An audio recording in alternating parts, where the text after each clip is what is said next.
Hello, this is Bobby Bergren, and you are listening to a Midwest Outdoors podcast. In the November issue of Midwest Outdoors, I wrote an article about multi-species angling on the south end of Lake Michigan, including lake trout, smallmouth bass, whitefish, and perch. In this podcast, I want to go into more detail on how to catch perch on the south end of Lake Michigan. Let's start out with the history of perch fishing on Lake Michigan in November. The deeper water perch fishing began with anglers fishing in 20 to 30 feet of water in front of the U.S. Steel Harbor, fishing in a sandy bottom. As the zebra mussels took over Lake Michigan, the water became clearer and clearer, and with the clear water, the perch moved out deeper. Perch are very similar to walleyes, and the high light affects their vision, so they like to move deeper as well. As anglers drifted into deeper water, they found they were catching more perch. And eventually they found out that the GPS coordinates from the perch netters back in the 60s used to fish deeper waters with a clay bottom. The clay flats are just north of U.S. Steel in 45 to 52 foot of water. In the recent years, this has become one of the best bites throughout the year. And this bite typically happens in November and early spring. Perch fishing on these flats is a vertical technique where the anglers use tandem perch rigs similar to a crappie rig. These hand-tied perch rigs also include a feathered hook, which helps perch find your bait in deeper water. I typically start out using 1 ounce of weight on the bottom of these tandem perch rigs and use different colors depending on the water clarity.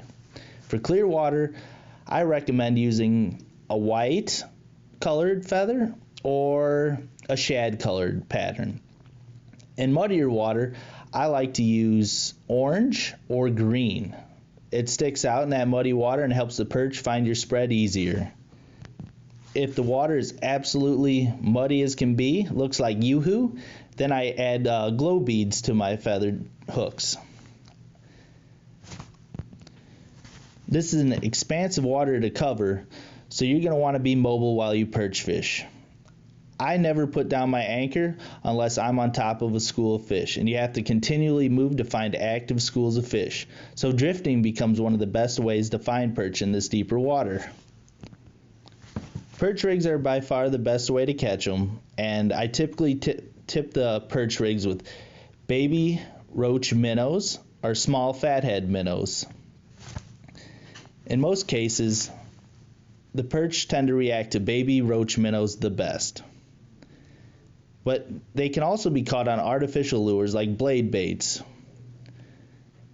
Blade baits help you find fish quickly. You drop your blade to the bottom and do short little retrieves from the bottom to help you find the active schools of perch. After finding the active schools of perch and catching as many as I can on the blade bait, I like to switch to the double perch rig, a tandem perch rig. There are some additional tips to help you put more fish in the boat. First off, when I drop my rig down to the bottom, I like to let out a little extra slack. This will make your perch rig lay on the bottom flat. And laying on the bottom flat will help you get more jumbos. When there's a school of perch, some are suspended up from the bottom, but most of the time the big perch reside at the bottom of the clay flats, warming their bellies. By laying your perch rig on the bottom, this is helping you target the jumbo perch, where you can catch fish between up to 15 inches. There's a potential for a state record to be caught out here as well. But most fish are between 10 to 12 inches if you're catching good ones. Also, when you hook a fish, I also let the rig stay at the bottom a little longer. This will incite a frenzy, and you can also get another perch on the tandem perch rig.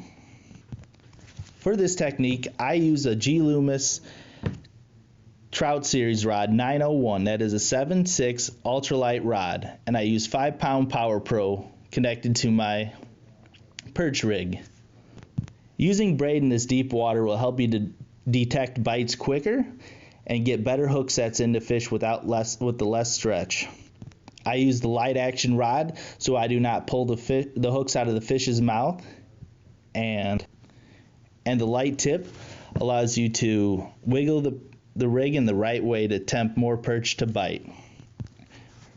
Remember, there are limits on perch, and the limits are 15 a person. No more than 15 or you will get a ticket. November is a special time of the year for catching big perch. I hope all anglers get out there and enjoy this opportunity. It is one of the best perch fisheries in the U.S. for numbers and size. This has been a Midwest Outdoors podcast. We thank you for listening.